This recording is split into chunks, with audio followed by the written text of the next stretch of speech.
Guys यो अघिउलीको घोल हो। ठ्याक्कै अघिउलीको घोल र कुडाको साइडमा चाहिँ हाम्रो घर छ। यहाँ चाहिँ थरी थरीको सागहरू माछाहरू के पाइन्छ के। अब हामी शाकाहारी भयौँ, सागभात मात्रै खान्छौँ।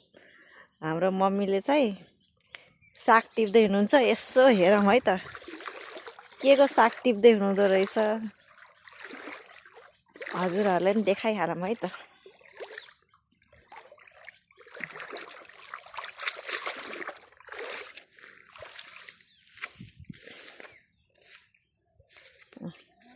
हाम्रो मम्मी हो।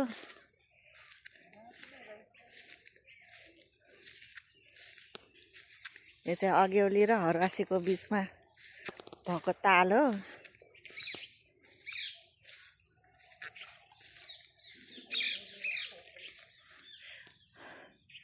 मम्मी के साग टिप्नु भएको हो?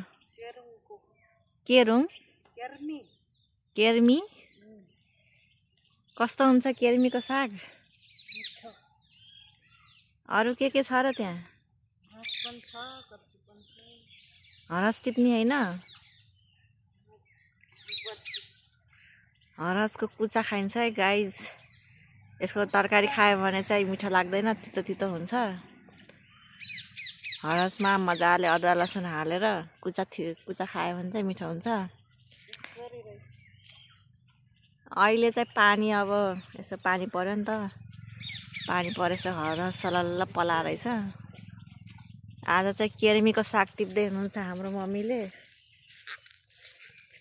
केर्मीको साग तरकारी खाने रे। कहिलेकाहीँ यसो घरमा तरकारी सरकारीको अभाव भयो भने तरकारी खोज्न धेरै टाढा जानु पर्दैन है गाई। चाहिँ घोलमा आयो हुन्छ, जति पनि तरकारी भेटिन्छ थरी थरीको। अब हजुरहरूले झारपात भन्नु होला, हामी शाकाहारीहरूको लागि त यही झारपात पनि अमृतसरै हुन्छ। खोजी खोजी खाने हो गाई।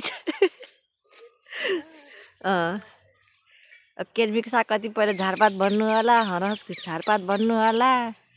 अब यो कच्चुहरू हेर्नु कति धेरै छ। कच्चु पनि मिठो हुन्छ है गाइज। अरे यहाँ पहिला परपरिया भन्ने फुल्ने हुन्थ्यो, त्यो पनि खान मिल्थ्यो। असल चाहिँ अरू झारहरूले च्यापे जस्तो चाहिँ छैन। त्यो परपरिया पनि खान मिल्थ्यो गाइज। यति थोरै भेट्टा जति पनि छ भन्छ। ठ्याक्कै यो घोल यो भयो। घोलको साइडमा हाम्रो घर छ क्या गाइज। यसो तरकारीको अभाव चाहिँ कहिले पनि हुँदैन यहाँ। किनेर खानु पर्दैन।